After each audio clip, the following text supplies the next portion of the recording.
Hey everyone, and welcome. My name is Stephen Neely. I'm your co-host for the virtual Dalcroze meetup. And today's a really exciting day because we've got a whole bunch of new guests, of new friends who are here to help us with today's agenda. Before we get to all of that, though, I want to introduce my dear friend and colleague Veronica Boleski. And Veronica, do you want to announce now, or do we meet and greet first? Well, I just want to say hello and welcome. And then our third co-host is Emma Shubin, and she asked me to tell you all that she is off fighting dragons, and that's why she can't be here today. She has some, boring, less exciting things to do, but it's fighting dragons for you all here. So she wishes she could be here, but life sometimes means we have to go take care of things. And I think we can do all of the announcements later. Let's just say Okay. hello. Well, for everybody who's not attended a virtual Dalcroze meetup before, I'll just quickly tell you, we've been meeting since the beginning of the pandemic. Um, Actually, Alyssa, it was nearly like a week after I saw you last. I was in Boston, and Veronica and I were having coffee, and then the pandemic hit, and then very shortly after that, we were in a conversation that said, what are we going to do? And particularly, what are we going to do as Eurythmics folk?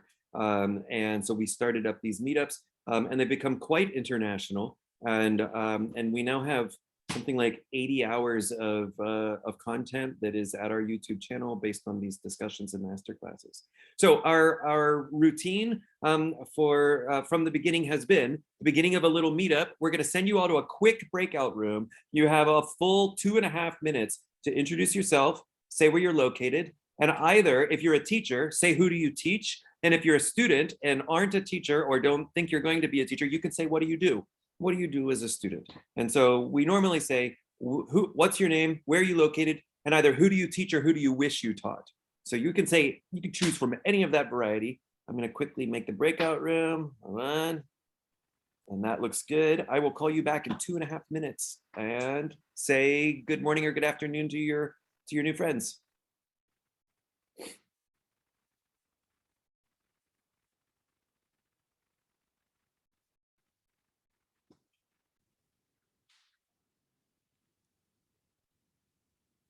Hey everyone, welcome back. Hopefully you had just enough time to get a couple names and a couple, you think, oh my goodness, who are these people? I wish I had more time for them. It's really nice to be all together. Veronica, I think we do have an announcement or two. We do. So we love to get together for these discussions and conversations. And then sometimes we ask a teacher to just teach a full 75-minute class. And so we just had one of those a couple of days ago with Joan Pope from Australia. And if you'd like to watch that one, it was really awesome. And you can go and get that recording on our website. You can also sign up to participate live for the next ones that are coming up. And so we have in March, Jack Stevenson. It's March 19th or 20th, depending on where you are in the world. And then in April, the 23rd or the 24th of April, Maria Luisa D'Alessandro, who goes by Isa. And so I have not met either Jack or Isa, but I'm very excited. And maybe Stephen can tell us a little bit more about them.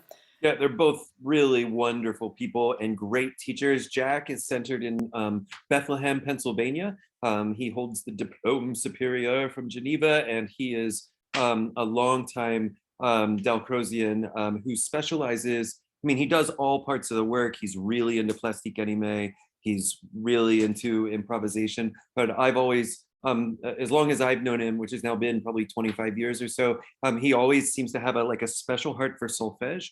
And so I know that his master class is going to be dealing somewhere between improvisation and solfege. And so he's a real expert and has taken a lot of time to research Dalcrozian methods in all the areas. And so we're just really excited to feature him in March. And then Isa is Dalcroze Italy. She's one of the Italian cohort and is just a lovely woman who I've known for probably 20 years, or 15 or 20 years.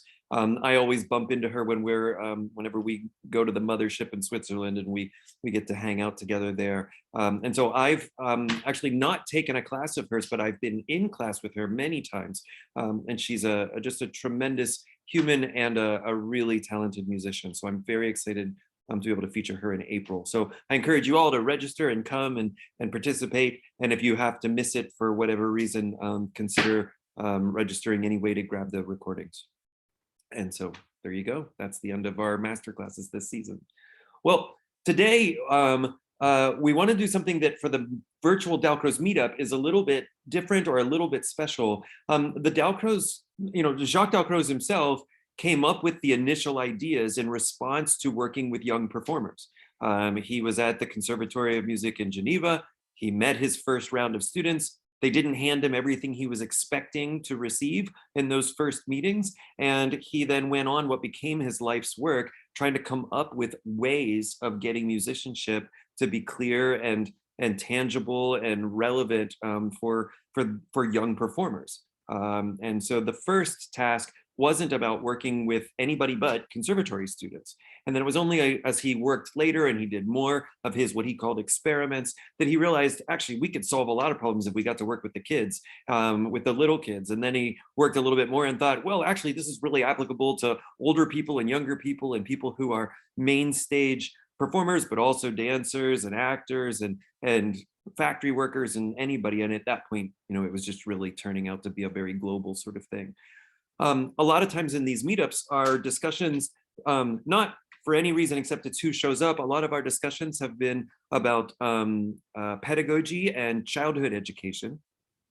And we were just talking amongst ourselves and thinking, it's been a while since we really reminded ourselves and everybody else that the work began with performers.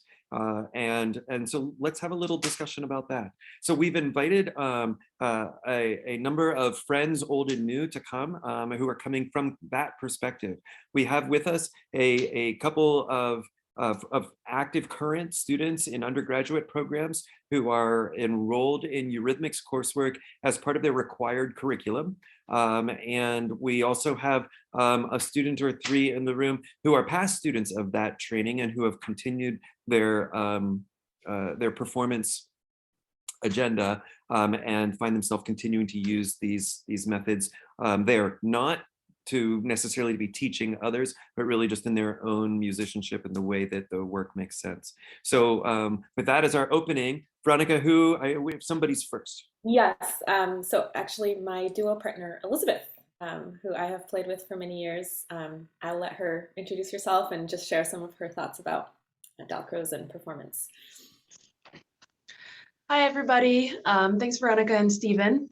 I think I probably did come to Dalcroze as a result of working with Veronica. She's been very excited about it for many years. And I sort of hopped on the train once I realized that it was definitely beneficial for our work as a duo and then my work as a teacher as well. I guess as a performer, I would say Dalcroze has helped me in three particular ways. One is sight reading, another is learning complicated rhythms, and then also a third way is phrasing and rubato and playing expressively. The first way, sight reading, I've done I'm partway through the training for certification, and as part of the certification process, you take piano improvisation. And so practicing piano improvisation has definitely helped connect my ear to my hands better. So as I'm sight reading, my ear knows where the music is going to go. And because I've practiced improvisation, my fingers can follow my ear a little bit better. So either that means faking my way through the parts that are too challenging at the moment, or improvising my way through things if I can't read it right away on sight. Second thing, rhythm. Some of the training, especially as pianists, we're playing with two hands, and so they have to be able to do different things. And then if you're playing in an ensemble as a duo or with multiple performers, You have to be ready to hear and respond to rhythms of other instruments as well. So even a simple exercise like stepping a rhythm with the feet and clapping the opposing rhythm with the hands goes a long way to making rhythms, especially things like 4-against-3 or 5-against-4, things that aren't just kind of as locked into our DNA as some of the easier rhythms. Stepping and clapping, those sorts of things helps me hear, helps my body remember better, and also makes it more fluid. Those sorts of things can be, I think, a little mechanical if we are only studying the composite rhythm with just small muscle groups like our hands. So that's definitely, I know as an ensemble member, learning another person's part with one body part and stepping my part with the other has really helped my ear and helped me prepare the scores for rehearsals better than just by listening or looking at the score or trying to play through by myself. And then finally, I think probably my favorite one is less of the nitty-gritty of and sort of woodshedding that goes on with learning, and more of the phrasing and rubato and playing expressively. I remember distinctly a lesson I had with a teacher when I was in school who was saying, "Oh, Elizabeth, in this Brahms piece, the phrase starts, I want you to think about how a water wheel turns and how it starts kind of slow and then it starts going faster." And so she was using words to explain, and she demonstrated on the piano. But a lot of my own piano study, and now, I mean, the way I teach as well, but a lot of it had only been words and demonstration. And when you introduce Dalcroze as a third way, a embodiment and using large muscle groups, it becomes, you learn it, I have learned it much more deeply. So, being in a Dalcroze class where the teacher improvising at the piano or whatever instrument can set a phrase down really gracefully, and having that physical sensation of my body getting faster or slower or changing directions on a phrase, all of those things are more meaningful to me having moved them, and it helps me remember them more. And when you then put those skills to work in an ensemble rehearsal, whether it's with a duo or a trio, it's much easier to move a phrase together and understand how it will end together if you've moved it together, rather than just trying to play through and figure it out. Veronica and I, in a lot of our rehearsals, started moving a lot of things, and it was just much more efficient than talking and trying to play. So for me, those three things: sight reading, learning tricky rhythms, and working on phrasing and rubato, both as a soloist and then as an ensemble member. Thank you so much, Elizabeth.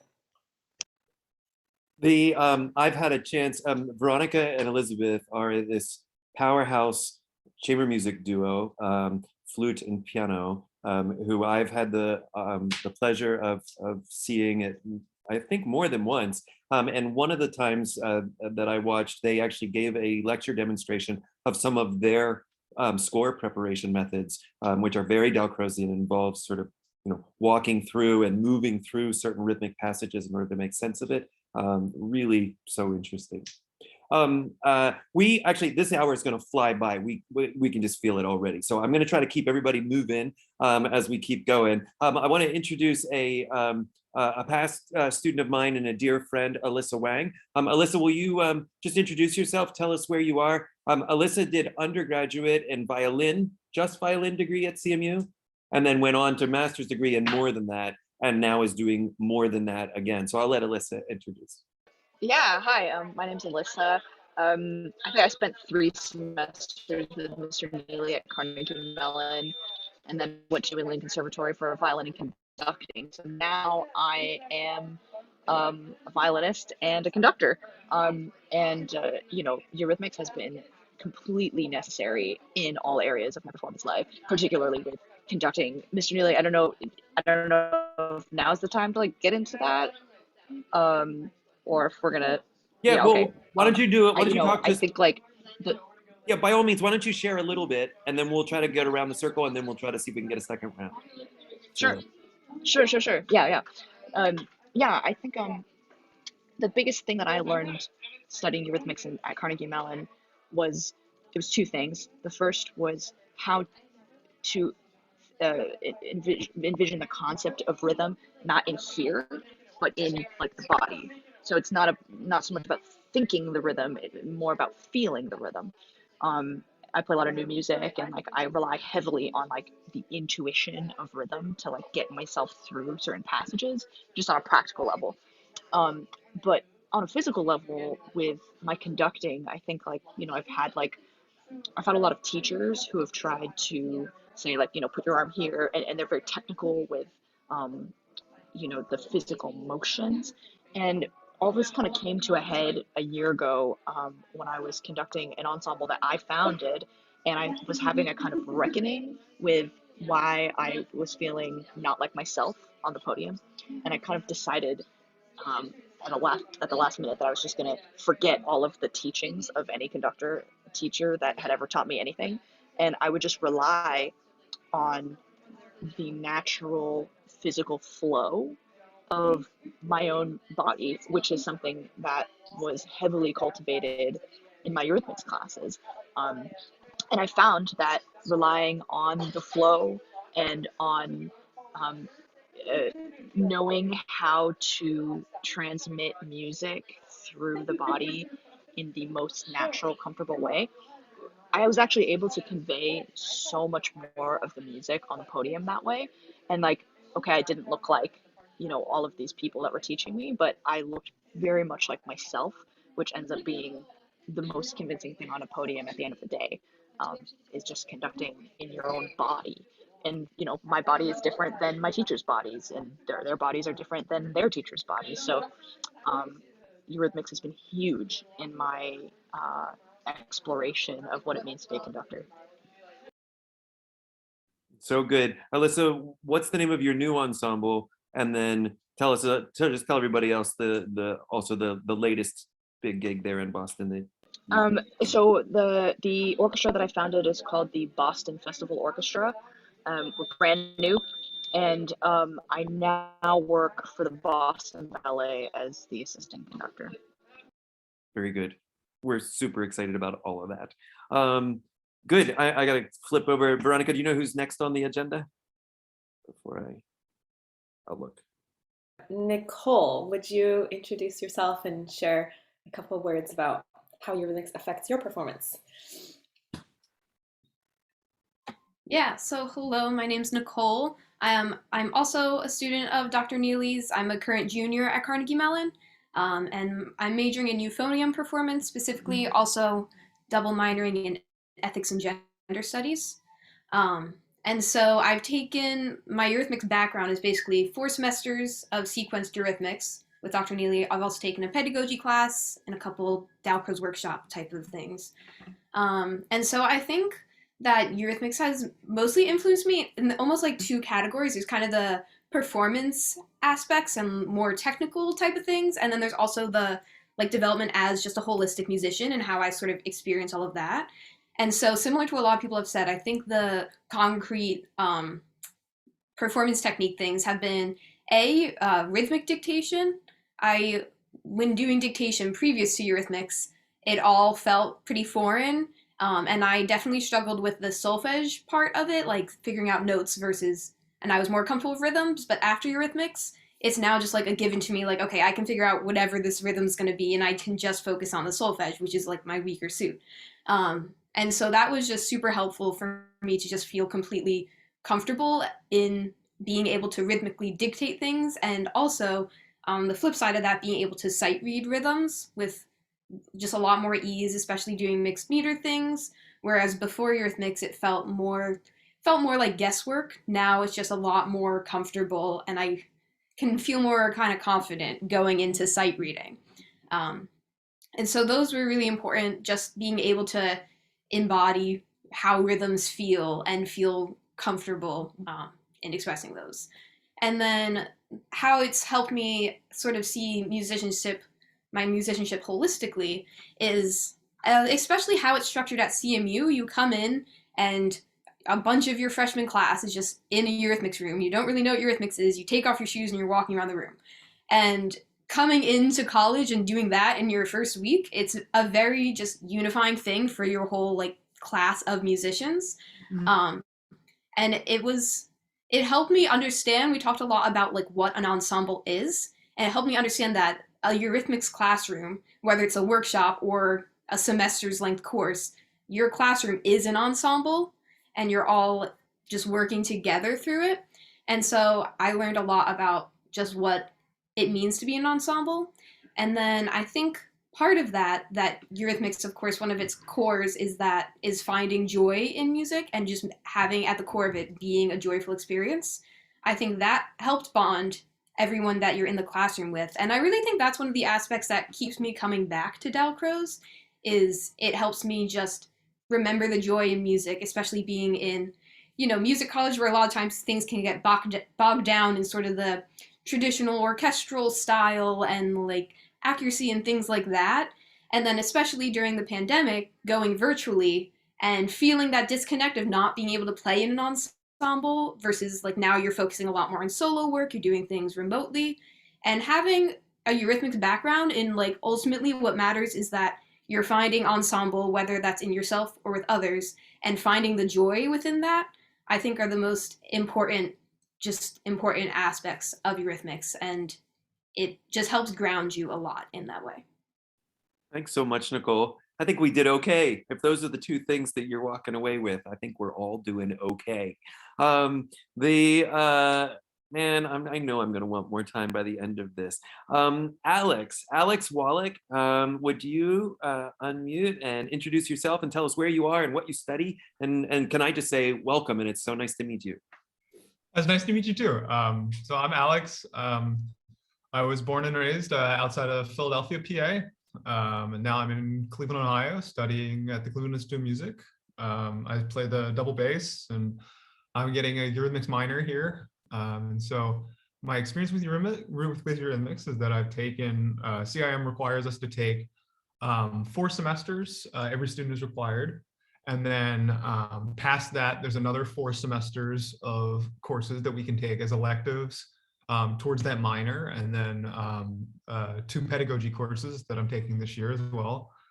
And so I guess like I kind of view like the benefit of my studies with Eurythmics as like 2 things, kind of as like a practical standpoint of like I do this and it helps me achieve this very concrete thing, and then like more of a metaphysical, metaphorical standpoint in that like we do a lot of cross rhythms on like in our Eurythmics curriculum, and just like doing those have kind of ingrained, the 4 against 5s and the 4 against 3s into my head, that where when I'm playing those kinds of rhythms in repertoire, it just kind of comes naturally. And I feel like that's an example of like very concrete stuff. But in a more metaphysical sense, I've found that like last summer, at the end of my year last year, I played a mock audition for my teacher, and that was just kind of a thing that we do in the bass department here. And I thought it really went well, and my teacher did not, which is always a little bit jarring as a student. And he had a lot of comments about spots that he was noticing pulse infrequencies and issues with rhythm. And I took a long time to think about it, because I think like I was perceiving rhythm as like something that you count out, and like I was like, this is impossible. I'm sitting there, I'm playing the excerpts, and I'm going 1 and a 2 and a 3 and it's not lining up the way my teacher wants. And like kind of over the summer, like sitting with that for a little while, one of the things I found is that like the Eurythmics work I've done is kind of given me a sense of rhythm, a lot like what Alyssa mentioned, of like rhythm not necessarily being a counted, metrically organized, like I have to count every subdivision in my head type of thing, and more of like a way to fill space with sound and articulation. And that's kind of been a big shift in the way I've conceptualized a lot of my repertoire in the last year, is trying to think of like space and like whether that's picturing the Eurythmics room here and running around it with my shoes off, or whether that's playing an excerpt on my instrument, but space being the concept of rhythm rather than sound and kind of organization like that. Very Very good. cool. Thank you, Alex. The next is, I think, Marcus. Is he still here? Yes, I am. There you Yes. are. Hi, my name is Marcus, and I'm also studying at CIM. And I'm in the same boat as Alex with the Eurythmics minor and pedagogy classes. And I think more than anything, my Eurythmics training has influenced me and really helped me with performance anxiety. I think, I think someone else had mentioned this, but a lot of my training had been reliant on demonstration and using words to convey something that I should be doing musically. And I never really had like an issue understanding that. But then in the context of performance, I would already be so nervous. And then there was like 1,000 words going through my mind at the same time. And it's just like way too much information to think about. And through Eurythmics, I think being able to sort of channel that focus more on movement and a different representation of music has helped me. And when receiving like critiques from my teachers, Sonia Hu or Brian Swigert, I studied with both of them, and receiving critique on that from that has been like a lot of like, your movement is a bit tense, or you could utilize the space in a different way. And so I try to think of those same lessons and apply that to my performance on viola. And I think it definitely, it calms me down, but then it also allows me to be more expressive and think about kind of what the music is saying, and just like the bigger picture rather than just these smaller, minute details. So good. Thank you, Marcus. Julie Michelle is also here, who didn't make it to the agenda, but if you could also introduce yourself and tell us a little bit about what you're doing. Yeah, hi everyone. My name is Julie Michelle. I am a soprano, a vocal major at CIM, and I'm a double major in music theory, and I'm pursuing a minor in Eurythmics. And I study with Sonia Hu and Brian Swigert, my two Eurythmics teachers. As of right now, I'm completing Eurythmics level 6 and 8, so the rudimentary 1 to 4 I did. And I just wanted to keep going with it. I actually didn't want to minor in it until I was like in 3 or 4, and I was already kind of doing the track. And then my teacher Sonia, who was like, "Oh, you should do this. This will be good for you." I'm like, "Okay, fine, I will do it." But I've always really liked this idea of Eurythmics because I feel like I'm actually a dancer as well. I've done martial arts for a good portion of my life, and dance, particularly tap dancing, for like 10 years. So as soon as I got to CIM, my first interaction with Eurythmics was, I think it was some sort of like canon where the teacher would play like a little ditty, and then you'd have to show that in the body somehow. It was like part of our first week of initial assessment. So I just like tap dance, like I did like a time step or something, and I was like, this is so cool. This is such an interesting way to interact with music. I didn't know that this was going to be an option for me at a classical music conservatory. So I think after being in Eurythmics for this long, I think my sense of rhythmic intuition was definitely strengthened through studying polyrhythms, learning dictations, in terms of understanding rhythm and how to put complex rhythm in the body and how to notate that, and also how to trust my memory. I think those are like the main two ways Eurythmics has helped me from a musical aspect. And also it's just helped me just trust and fall into sensation, which is so important as a performer, because you really have to be able to calm the mind, calm the body, to sing. It's so easy to get nervous and like have tension creep up everywhere, but I feel like with this idea of dance in mind, like going and stepping like a 6/8 canon, where you have to repeat the rhythm like 3 times as fast and not get overwhelmed, it's really helped me ground myself in that way. And falling into that idea of dance just even more so, I'm able to just think of expanding the body and enjoying the input, the audio input when I'm expressing, and it's really helped me in that aspect.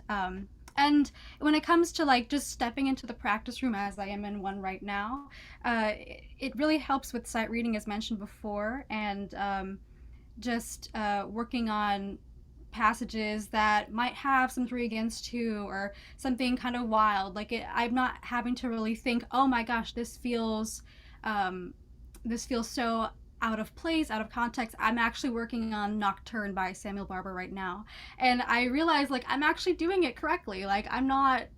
I had to go and backtrack because I'm like, this is a more rhythmically complex piece. Let me make sure I'm doing it all accurately, and I was, and I didn't have to really think about that because that kind of polyrhythm is already ingrained in my mind and body. So just some different ways that Eurythmics has helped me through a music aspect and in terms of dance.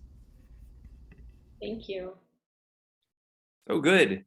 Well, we got like 25 minutes or so to maybe get into a little conversation here. So we have I know there are a couple other people in the room who have studied as part of performer training. And so if any of you would like to sort of chime in and speak about your experience, we'd love to hear that. If anybody has any questions or just wants to kind of throw out a comment that maybe we could play with, we're happy for that as well. And if not, I have no shortage of things that we could talk about just related on the things that have already been spoken. So anyone want to jump in? Go ahead, Shoshana. I was hoping you would say something. Yeah, I'll say something because I'm definitely going the performer route at the moment. I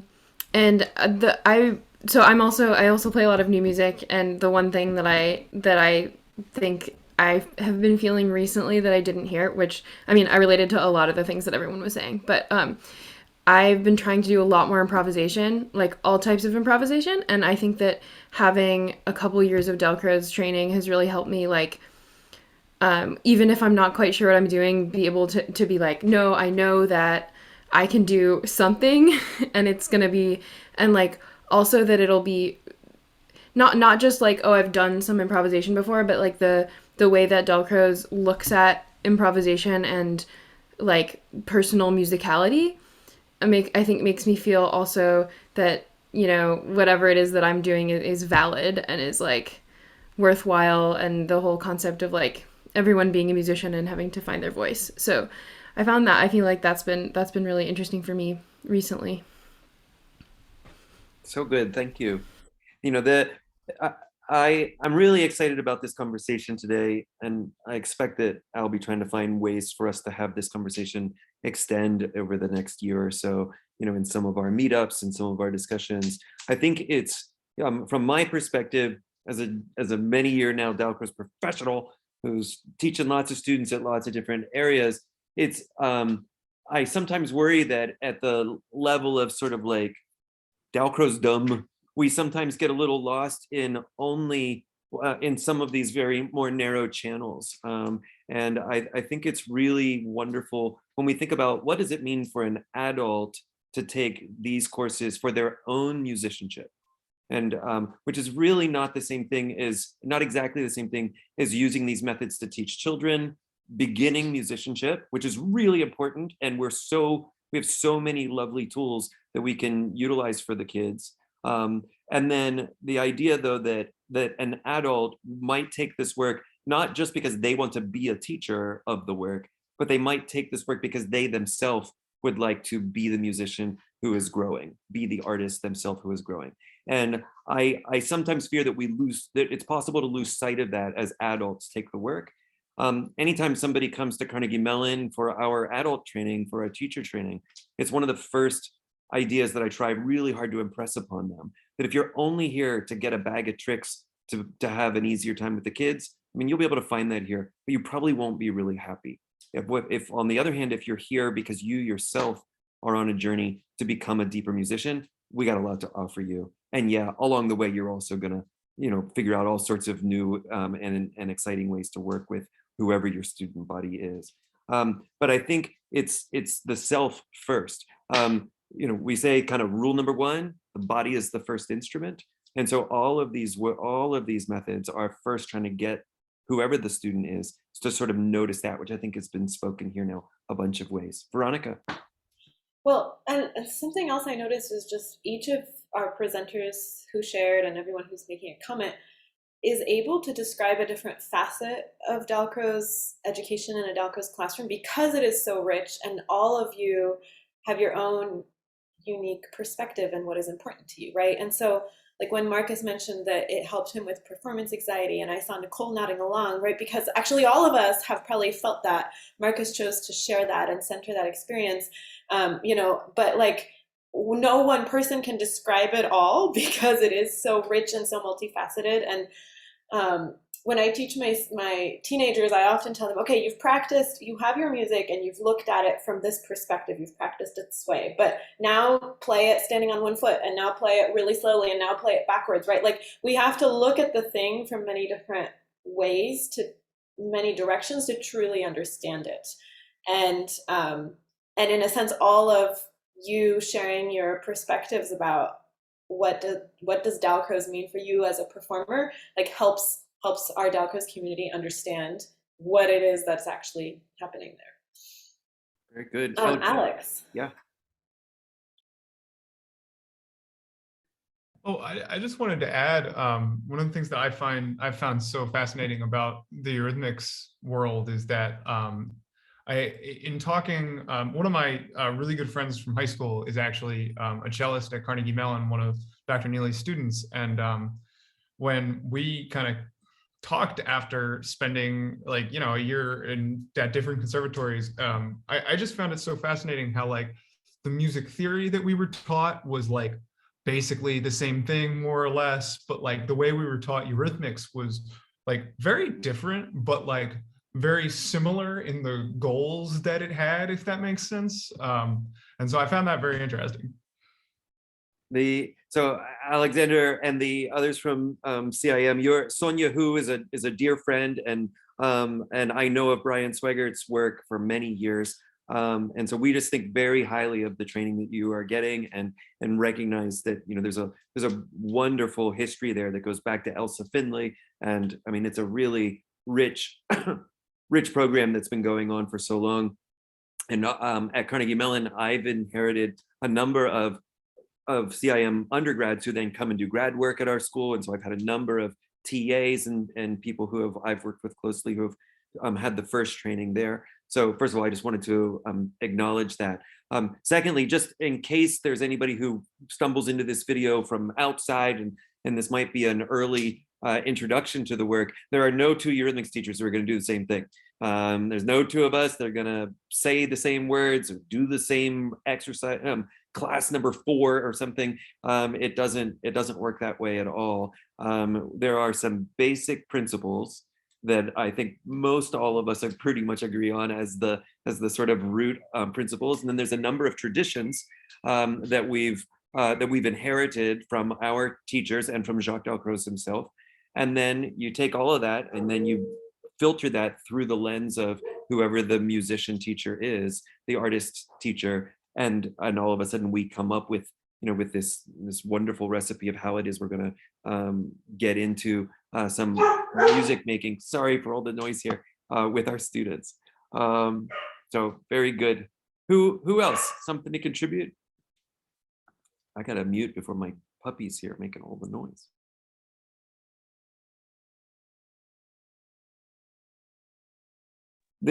Alyssa, when you are conducting, do you think anybody in the room knows the word Dalcroze? Probably not. Yeah, I'd say probably not. I mean, it's more popular now than it ever has been, I guess.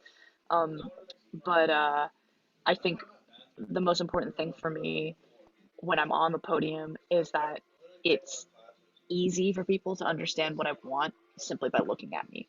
Um, and I wanted to just be very clear. Like clarity is kind of like my number one goal on the podium, even like above like my own musical ideas. Like I just need to be easy to read. And so I think one of my favorite things that I learned in Eurythmics, and maybe you guys have done this exercise, but we had like a tennis ball or something. We were like throwing it to each other across the room and acknowledging that if it goes higher, it takes longer to come down. And like when it gets to the top, it stops momentarily and then it speeds up as it falls. And like, all of these are just metaphors for what your hand does on a podium with a stick in it. And when you are throwing your arm up in the air, the rate at which it falls tells people when to play. So if you can find a way to convey the naturalness of these motions, then everybody in the orchestra with different eyes can all see it and come away with ideally a very similar conclusion. It's so good. The thinking about, I wouldn't have known how to conduct at all had I not come through the Eurythmics curriculum as well. I mean, it taught me just absolutely everything. And so for our one guest who is here, I started as a voice major and also picked up a degree in music education, and then spent a lot of years with opera companies as a singer, and then eventually as chorus master, and occasionally as conductor. And all of that work, I didn't spend any time on the podium and basically no time in the rehearsal room talking about Jacques Dalcroze. And yet it absolutely infiltrates everything that I do. I wouldn't know how to be a musician having come through these lessons these ways. I wouldn't know how to do it separate from it. I mean, it has really just infiltrates the way that I now come to know. And I think sometimes, I don't know if any of my students in the room here, but I seems once or thrice a year, I have a student come to me and they say, "You wrecked me," because I can't hear anything anymore without feeling it through these lenses. Like I used to be able to just listen and it was of a certain kind of experience, and I can't have that experience anymore because now there's all this sort of new information that's constantly rushing in as we go through. And I guess on the one hand, we can kind of joke out. On the other hand, I wouldn't trade it out for a blink. Other thoughts about what it means to have gone through the work? I have a question for Alex, because you said something that really struck me. You said that now rhythm is less about counting and it's more about filling a space with sound and articulation. And I think as I've gotten older, I have changed my thoughts about performing, that maybe performing isn't about, but it's about changing the energy in a room. And that happens whether I'm performing on the flute or as a teacher. But I'm curious how your thoughts about filling a space, if you could say anything more about that, or if you can relate to this feeling of changing the energy and how that might fit into your ideas.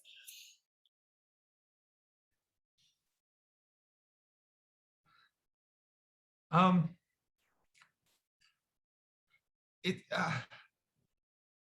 don't know. It was kind of like a realization that I had, and it was just sort of like the way I kind of feel things. I'm sorry, it's like a plane or something. I just have found that my performances are more rhythmically accurate, quote unquote, and kind of more composed if instead of trying to play exactly what's on the page, I conceptualize like what I'm hearing as just more. I think I totally understand where you're coming from too, because I feel like it's sound filling a space and it's the music filling a space. And I think energy is a really cool word to think about too. I kind of, those ideas I have to let them sit with me for a little bit, but I really appreciate that. Thank you. In the pedagogy, we often talk about this, the three legs of time, space, and energy, or sometimes people want to say the word effort, but there's some sort of cost there: time, space, energy. And we, so many of our lessons, can be tracked down to just exploring how when we affect any one of those, one of the other, at least one of the others has to be involved. You can't mess around with time without space and or energy being affected, and the same goes with each of those three. So it's one of the most common little explorations we get into. We do it with all of the different ages as we go through, and I really feel like you can't exhaust that lesson. Like there's just so many ways in, and figuring out which one I'm focused on at a given point or at a given period in my sort of artistic progression is also really interesting, because sometimes in my life it seems like one of those words is more important that week than sometimes a different one of those words. So I think that's an interesting thing to think about as well. One of the ways that what I heard Alexander discussing there, the way that I think of that, and that we think about it a lot in my teaching, is that we're looking for motion. And so when we go to analyze a score, when the new piece of music finds its way in, we think, well, what would be the Dalcrozian analysis of this piece? And one of the sort of rules of thumb that we've been working with the last bunch of years, we say, well, what we're looking for is, where does it move? Where does it move? How does it move? Which again is a kind of time, space, and energy question. So there's an assumption that it's never static. If the music is playing, there is motion in the room.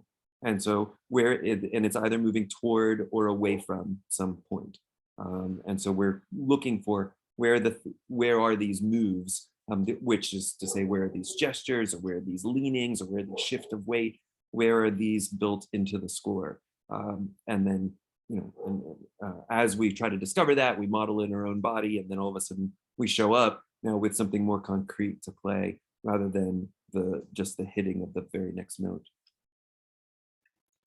Yeah, Yes, Nicole? yeah, just to kind of add on to that, I definitely think that's something I took away from our CMU Eurythmics, is the whole idea of like where a gesture is going. So it helped a lot with phrasing, of seeing like where is the phrase going to and coming away from, and what are you doing with the space in between those? Because it's not just you're reaching a peak and the peak is the most important part of the phrase. It's all about, well, how are you making it a peak and how are you getting to that? And so that's definitely helped me when I'm just like approaching a new piece and I'm trying to just figure out how it goes. That's a helpful way of thinking about it. I love the idea of how does it go. I remember there being like a light bulb flick on in me all of a sudden. I was like, oh, I'm trying to figure out how it goes. Like, that's my job. And now what are my tools that help me get to that point? And there was a point like in my 20s where that really started to make sense. And I had studied music from the time I was a little kid, but it wasn't until I had gotten into this work and really started to think like, oh, I can feel the way that it goes, and now go looking for those feelings, rather than just sort of accidentally some point waking up and thinking, oh, I know this piece. But it's like there is an actual sort of path that I can be on, searching for that knowing. And then what we discuss in so many of my classes is that knowing can be described as, where does it move, or how does it move, or what is the directionality of these certain passages.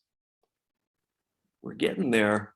Alyssa had to step out. She told us when we invited her to come that she wouldn't be able to make it to the end. She's on some residency with her chamber group in Illinois. And so she carved out the rehearsal schedule so that she could have a period of time with us.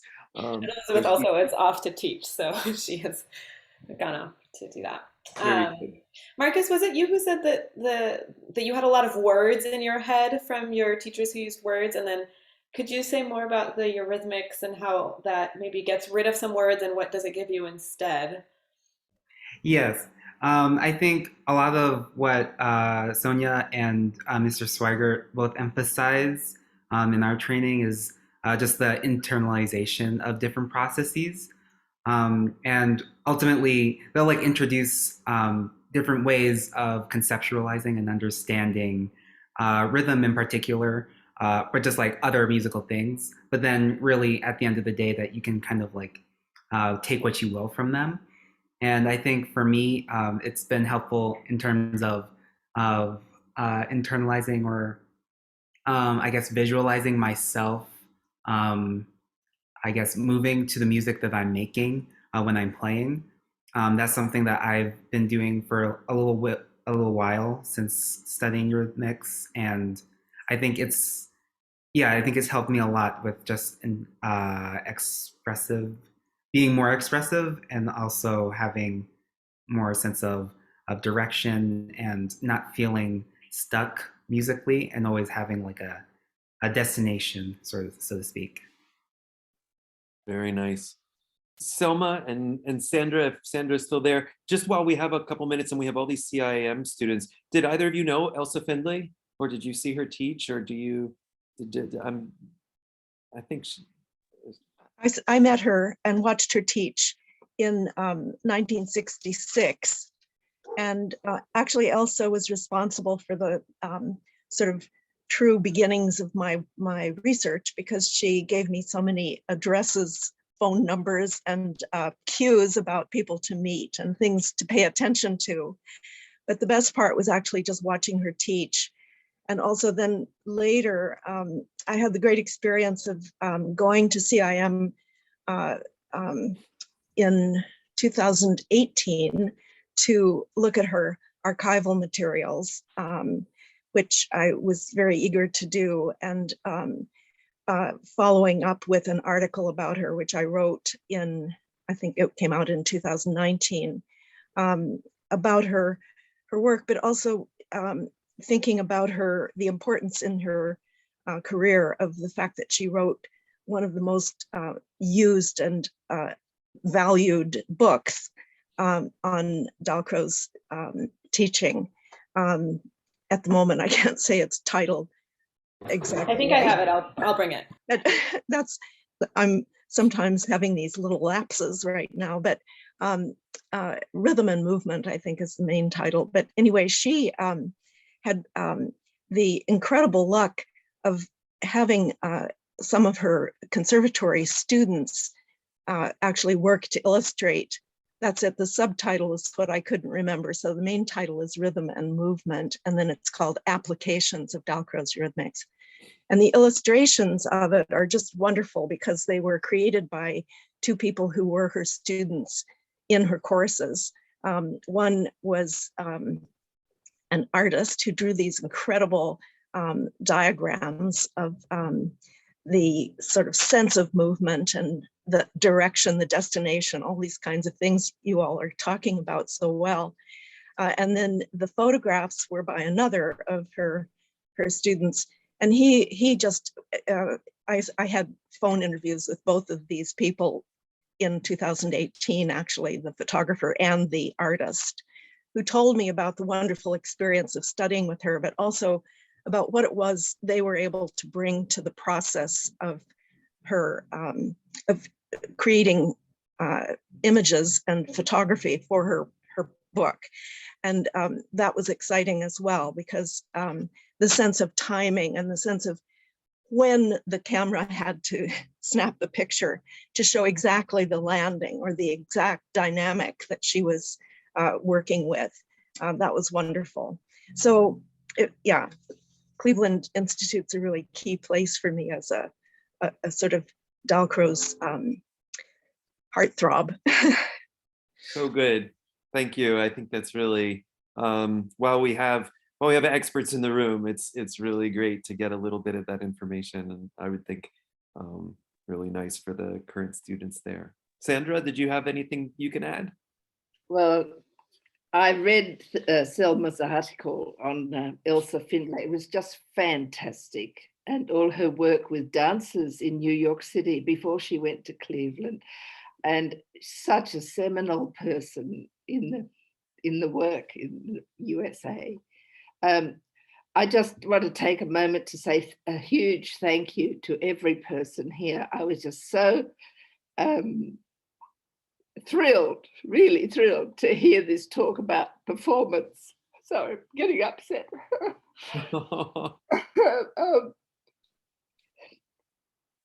Maybe I'll just interrupt to say I felt the same way. It was an incredible session, because of the way so many different facets and different experiences were sort of pinpointed by people. And yet there were these common sort of important points about feeling, internalization, space, all of these sort of Dalcroze deep topics. And I hope this sees a further direction or sort of articulation, maybe in writing or in diary form or in whatever form, because people do find it hard to explain what Dalcroze practice is and all the dimensions that it has. But this session went a long way to sort of explain how things connect and how things work really in the training and then in performance or in the actual use of things in music. They become part of music. They're not sort of distanced, but they're integrated. The whole thing of the duo working together of Veronica with her partner, her pianist partner, whom I met in the breakout room. I'm just sort of Elizabeth. That was so interesting to just get that insight into how you two are using in your own practice the Dalcroze shared experiences, how they're available to both of you. So, I mean, all of this is just unbelievably rich and integrated as shared knowledge and experience. And I think I really want to encourage people to keep sort of notes or keep, you know, sort of ways to latch onto these ideas, because I feel we need to have more people trying to explain and write about and sort of share this. It's more than just a best kept secret. If more people try to express it in various ways and really sort of get to the bottom of what it is. Thank you, Selma. Sandra, do you want to add a little more?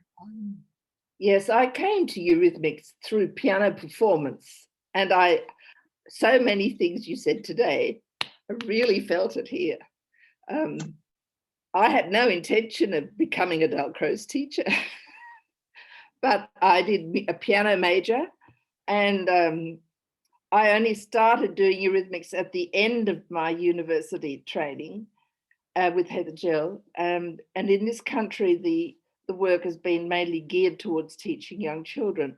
And I envy you who have Eurythmics departments in your conservatories and universities, because we don't in Australia. When I taught at Sydney Conservatorium, I had 4 weeks in one semester for the Dalcroze component called Significant Methods. That's all I had. They never gave me, I'd never had enough time or enough space, a room big enough to do it in. So it's still a fight over here. And when I hear people do majors in this, they can do Eurythmics for so many semesters, I think, oh, I just wish we had it in this country, but we don't, and we're still trying to get it. But I mean, I can't do that now. But I'm hoping our younger generation can make some inroads. But I just had an inquiry from one of Australia's leading pianists. She saw me teaching children at Sydney Conservatorium. I taught her daughter 15 years ago. Now she's teaching, she's head of piano, and she said, I want to train in Dalcroze Eurythmics. Can you teach me? And I want one-on-one lessons. And I'm thinking, oh, she's a wonderful, brilliant pianist. And of course, it's a very exciting thing to be asked. But you know, I said, you've got to have a group, you've got to have a space, we've got to have a room. You know, can you give us a room at the conservatorium that I can do this in? You know, so I won't go on about it, but it's always because of this difficulty to explain to people the richness of the work for musicians in general, whether they be conductors, composers, teachers. It's very important, and I think your words, Selma, are terribly important, that we need to keep the conversation going. And thank you so much, Stephen. Of course.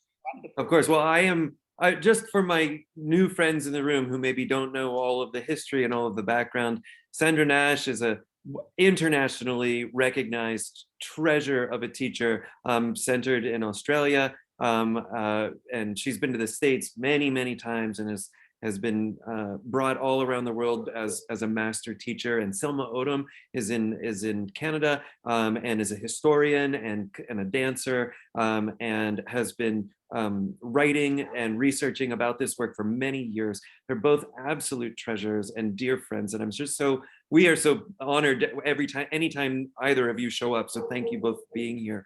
I'll also just say that for all the active students who are in the undergraduate programs, we take it for granted.